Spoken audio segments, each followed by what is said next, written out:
que es la respuesta a las inquietudes que ustedes han plasmado en el formato. Este módulo estará a cargo de la vicerrectora de investigaciones, la doctora Blanca Raquel Cárdenas. Adelante.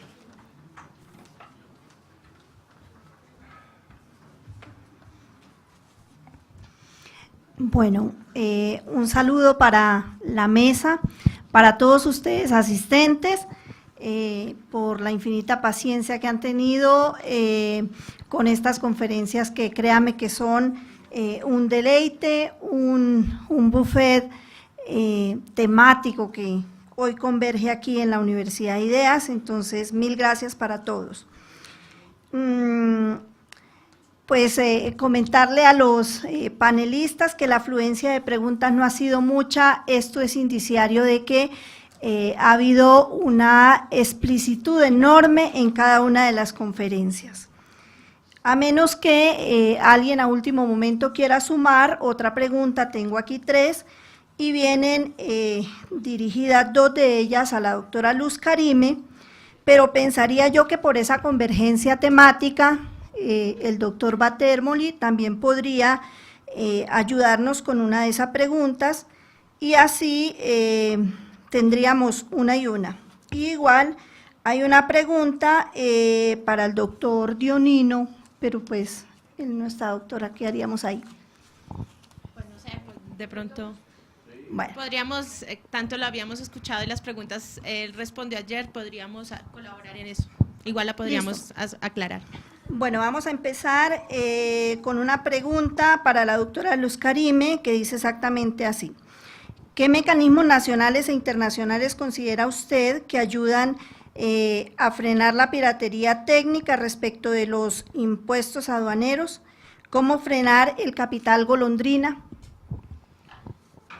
Bueno, sí, realmente es una problemática grande, no solamente Colombia, sino también muchos estados están tratando de buscar esas situaciones que se les salió de las manos desde el momento de la globalización. Cuando comenzó la globalización, pues fue un auge, parecía todo positivo, el hecho de que entre los países pudieran hacer muchos intercambios y comenzó a nacer esta situación de derecho uniforme. Pero comenzaron las consecuencias en el camino y era, por ejemplo, esta fuga de capitales a otros países con mayores beneficios y además tributarios. Ese es el problema actual. ¿Qué se está tratando de hacer? Pues lo primordial sería tratar de darle más opciones a las empresas internamente, ya sea en el derecho interno, que sea armonizado con el derecho internacional, para darles soluciones para que los capitales quedaran, porque igual, a ver, se enfrentan 2 situaciones. Una, que de todas maneras el privado, y por derecho de la Constitución, igual es un derecho a la libre empresa. Y yo no puedo obligar a una persona a que tenga que liquidarse o a que tenga que, digamos, terminar su acción de empresa porque tiene que, por obligación, dar digamos, evitarle esa globalización. Entonces, digamos que en ese campo se está haciendo. Algunos estados van más adelante, otros un poco menos, a los que a veces desafortunadamente les conviene, a unos les conviene menos porque en algunos países hay muchos capitales. Y pues obviamente están los otros estados que reciben esos capitales golondrina y que obviamente están muy a favor porque les dan muchos beneficios. Eso está comenzando a discutirse y es como la tarea que se viene hacia futuro para dar respuesta, pero obviamente es algo que el Estado tiene que comenzar a hacer más acciones sobre eso. No sé, profesor. No, ok, perfecto, gracias.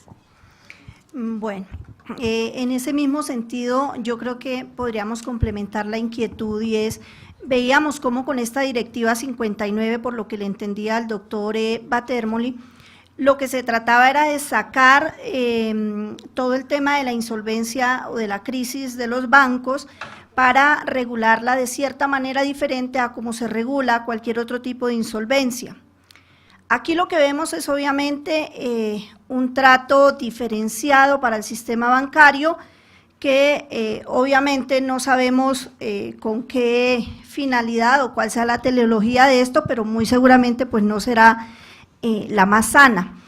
En ese sentido, si ya vemos cómo están teniendo un tratamiento diferente para su crisis, la pregunta sería, ¿cómo se maneja en temas de cooperación judicial respecto de insolvencia de empresas la cooperación con los bancos, a sabiendas de que muchos tienen una prebenda, por decirlo de alguna manera, respecto de la reserva bancaria, de las cuentas que tienen esas empresas que de repente se declaran insolventes, pero que muchas veces es una insolvencia soterrada que reposa más bien es en unas cuentas y en otra cantidad de artilugios que no salen a la luz pública.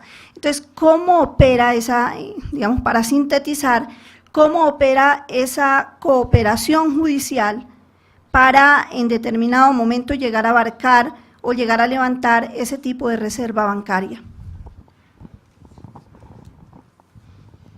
Bueno, el problema, la directiva del 2001 y la directiva del 2014 resuelven problemas de derecho concursal y para concursal. No van a tocar el derecho interno, o sea, los fraudes de los bancos se pueden golpear, ¿cómo se dice? Se pueden atacar con la norma interna en temas de revocatoria, por ejemplo, en temas de simulación, por ejemplo, en temas de responsabilidad de los administradores, esto, pero no es una, la directiva no se ¿cómo puedo decir? No se centra en esos problemas, solo de coordinamiento entre autoridades por cómo manejar los procedimientos concursales, que es distinto. Son instrumentos de derecho internacional privado, no son normas, aquí hace falta normas de derecho material interno, son distintos. Cada país tiene sus reglas y estas no se tocan. No sé si me he explicado. Perfectamente. Okay. Pues frente a esa es como la situación entre la cooperación judicial. El problema es exactamente eso, que cada estado tiene sus propias normas internas y pues además tiene su propia soberanía donde los otros no le pueden decir, qué pena, pero usted tiene que a sus bancos quitarles esa norma. Es una cosa de, por eso sería de unificación en un futuro en que el mismo Estado diga, es cierto, yo debería dentro de mi propia derecho doméstico dar una prelación a otro tipo de cosas porque estoy afectando a otros países, pero eso no se piensa actualmente. Y segundo, está toda esa situación que, bueno, voy a decir algo un poco en contra de lo que yo pienso, pero es toda esa situación de necesidad del derecho constitucional ir entrando o permeando prácticamente el derecho privado hasta el punto de llegar a demostrar que esos derechos que de pronto son reconocidos constitucionalmente o fundamentales no sean, digamos, dañados, o tendría que llegar como a una conciliación con los derechos del privado, que es ahí donde estaría como la contraposición, la pugna entre ese derecho privado y esos derechos adquiridos por el derecho privado y esos derechos fundamentales que en tanto están naciendo. Bueno, gracias. Una segunda pregunta que igual también recae en usted, doctora Luz Karime. Dice, ¿qué tan receptiva ha sido la Administración de Justicia en Colombia respecto de los mecanismos de cooperación previstos en la Ley 1116 de 2003? Yo lo dije cuando estaba comentando que no ha sido fácil porque igual el juez colombiano, y hablemos no solamente del juez, sino de esa persona que va a administrar justicia, que es, digamos, que un funcionario público en los casos donde la Superintendencia de Sociedades es quien administra el proceso concursal, y al final estarían también dentro de la norma los municipales y los del circuito, pero realmente recae más es en el funcionario de la Superintendencia de Sociedades. Claro, no es muy fácil.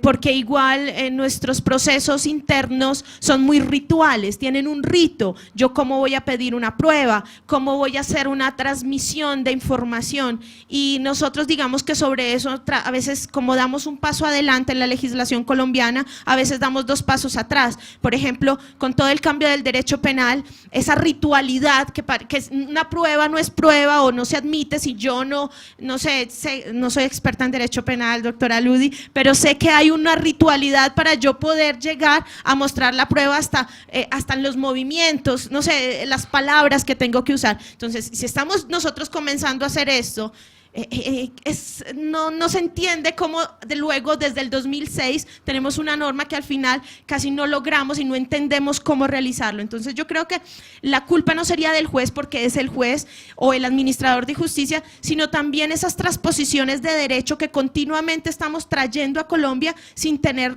en cuenta la cultura propia y la forma como realmente desarrollamos el derecho.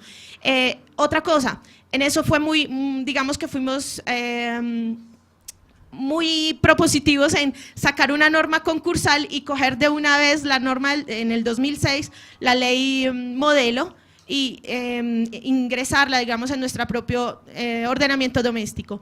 Igualmente, pues digamos que esa ley era para países que no la habían adoptado antes que nosotros, o sea, nosotros las adoptamos primero cuando no teníamos muchas empresas muchos grupos multinacionales, sino 1 o 2, entonces como que no era y no ha tenido esa oportunidad de utilizarse o de ser muy operativa. Esas como son las 2 como cosas más importantes. Claro, en ese orden de ideas, doctora Luz Karime, digamos que la sensación que nos queda es que precisamente todos esos ritualismos, todas esas cortapisas de las que ustedes nos hablan, pues nos lleva, o en este particular momento, me hacen evocar una reflexión del profesor Jairo Libreros, que decía que si alguien nos puede dar ejemplos de cómo articular redes, de cómo articular cooperación a nivel internacional, paradójicamente, y digo paradójicamente porque pues estamos en un escenario académico, son justamente las organizaciones criminales. O sea, ellas sí que han logrado, y desafortunadamente allí nos estarían dando una lección que no hemos sabido desde la formalidad recoger, porque veíamos en cada una de las intervenciones magistrales de los ponentes que efectivamente esto es un cúmulo de dificultades, es un llegar a consensos, buscar armonizar esos distintos derechos que tienen unas tensiones grandes, pues genera unas dificultades que lastimosamente torpedean las buenas intenciones. Entonces, creería que esa es como la gran paradoja que podríamos sacar de todo esto. Quería decir una cosa, que la ley modelo del 97, que luego ha sido adoptada por Colombia en el 2006, no se ocupa de grupos multinacionales. El deudor que tiene bienes o establecimientos en otros estados, no grupos multinacionales, no con sujetos jurídicos distintos. Esto lo tenemos en la tercera parte de la guía legislativa sobre el régimen de insolvencia de 2010, siempre de UNCITRAL.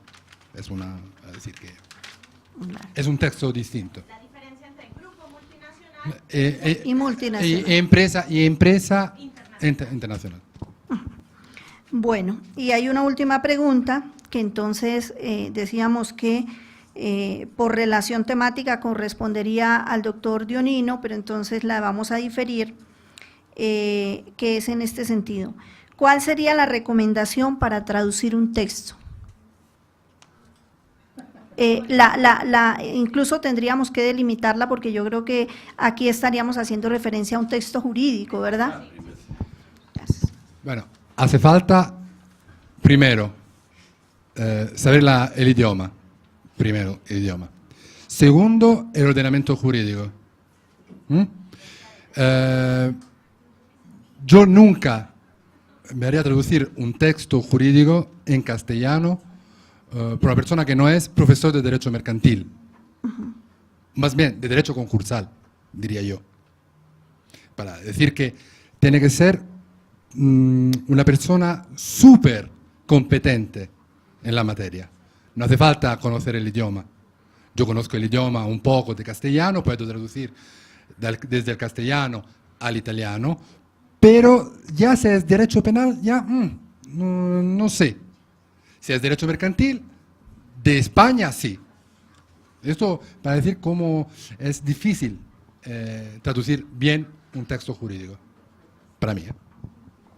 Sí, efectivamente, el profesor hoy ayer nos explicaba, porque hubo una pregunta prácticamente muy similar, y él efectivamente decía, sí, importantes las competencias, pero no de pronto ir a confiarse mucho de solamente una persona, porque, por ejemplo, en el inglés es muy difícil y nos sucede muchísimo. Muchas personas o muchos estudiantes que vienen de colegios bilingües hablan inglés y traducen, entre comillas, pero al final no están, además que son dos sistemas, uno de common law y el otro civil romano germánico, pues ahí es donde se van a encontrar. Entonces le toca a uno tratar de no solamente traducir, sino también preguntarle a una persona que conozca de derecho, que estudia el derecho, y no solamente eso bastaría, que fuera abogado, entre comillas. Como dice el profesor Paternini, tendría que ser especialista de derecho en ese tema. Efectivamente, él dice, yo podría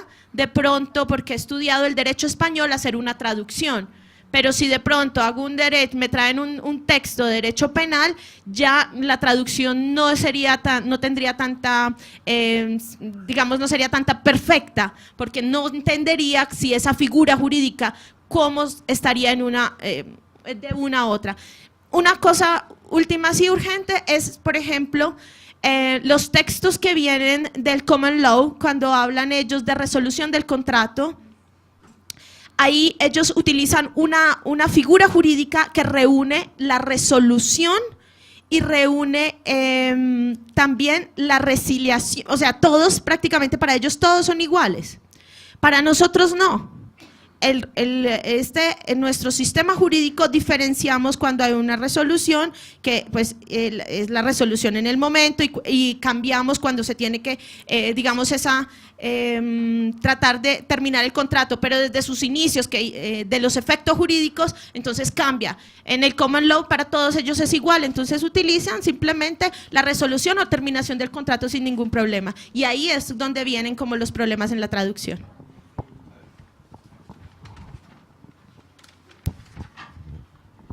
Sobre este tema, la librería de la Universidad de Ideas tiene un ejemplo.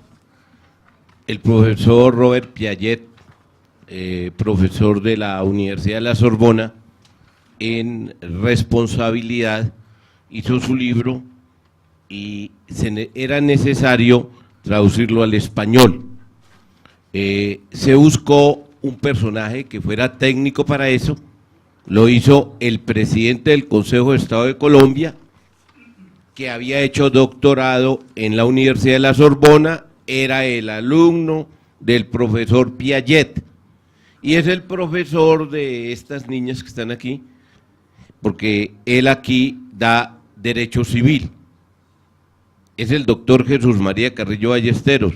Si lo quieren mirar prontamente, yo también lo tengo en la biblioteca y de la decanatura, el libro de la responsabilidad administrativa del doctor Piaget, y en realidad se volvió texto en las diferentes universidades. Este texto fue editado por la Universidad Externado de Colombia hace unos años, y el profesor pues se retiró de la cátedra, pero ahora regenta una de las cátedras de la Universidad de Ideas. Precisamente hace un rato estaba por aquí, y él hizo eso, pero es un texto que lo tienen en España, que lo tienen en todos los países de habla española, ese texto que hizo el profesor Carrillo Ballesteros.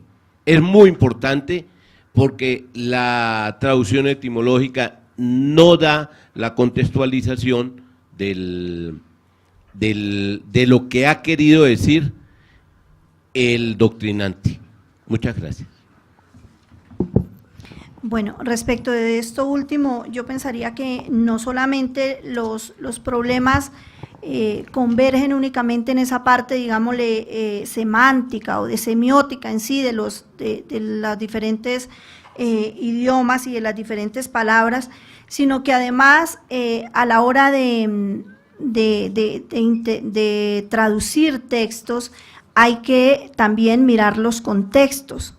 Y solemos encontrar, y nosotros los colombianos somos, yo creo, abanderados en ese tema, en el tema de impostar o traer la legislación y calcarla olvidando la realidad social. A nosotros nos impresiona de buena manera, lo quiero decir, doctor Batermoli, todo lo que, digamos, ese derecho eurocéntrico, por su parte también toda la corriente norteamericana, pero a veces somos poco reflexivos a la hora de traerlo, de receptarlo, nos quedamos en la impresión y no expulgamos un poco más qué tan cercanas son las realidades sociales, las realidades culturales, y sencillamente lo que llegamos es a hacer trasplantes.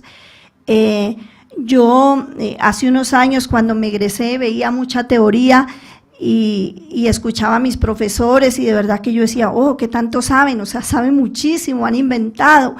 Y a medida que, digamos que uno se adentra en el estudio de las obras, pues he tenido que descubrir que casi nada de eso venía de ellos, que todo viene de afuera, y desafortunadamente nosotros no estamos produciendo nuestro propio derecho, nuestra propia normativa, y yo creo que en eso también necesitamos apremiantemente tomar conciencia de que nosotros también tenemos que ser referente, de que el fenómeno se dé a la inversa, que sean las otras culturas las que también de una u otra manera se interesen algún día en traducirnos y en mirar todas esas complejidades que nosotros tenemos.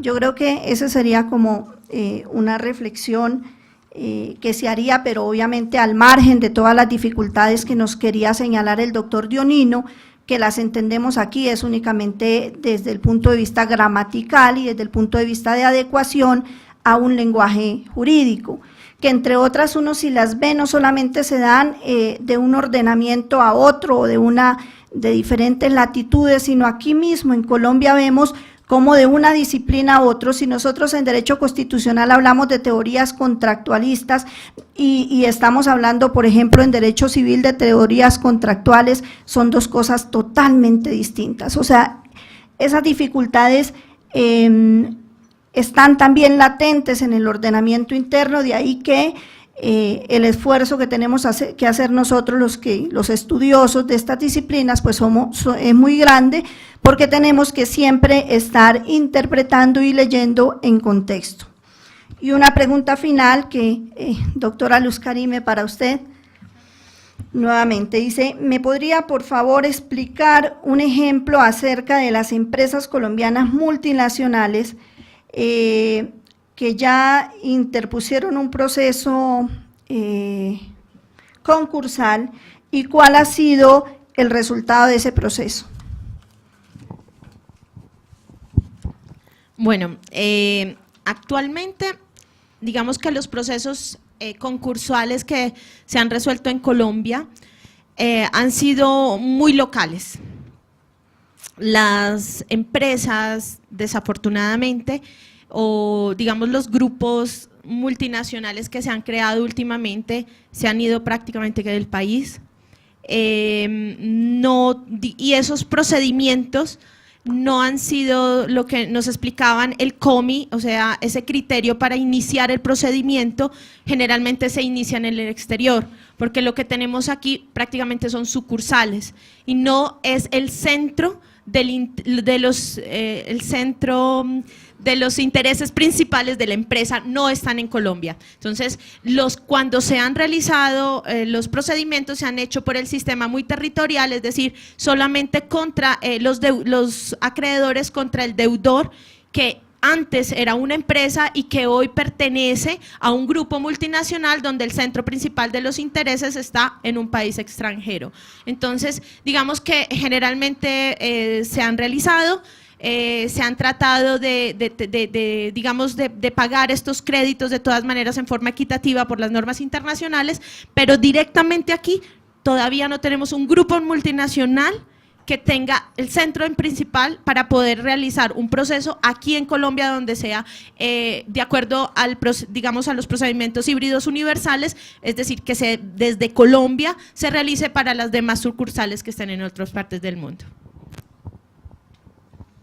Bueno, concretamente, en derecho penal, Colombia sí tiene unas variables muy especiales, pues más de 50 años de guerra, donde se han cometido todo tipo de atrocidades, donde se ha violado cantidad de normas y de leyes, donde se han hecho tantas cosas y nos hemos inventado tantas también. Realmente nuestro derecho, bueno, diciendo que no hay mal que por bien no venga, nuestro derecho penal se ha enriquecido debido precisamente a esta guerra, a esta cantidad de genocidios, a esta cantidad de atrocidades que ha habido en Colombia por más de 50 años. Y como digo, repito, no hay mal que por bien no venga, enriqueció el derecho penal toda esta situación tan grave.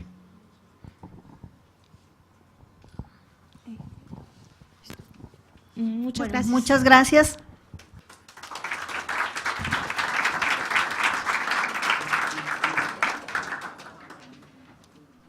Bueno, finalmente hemos llegado a la terminación de esta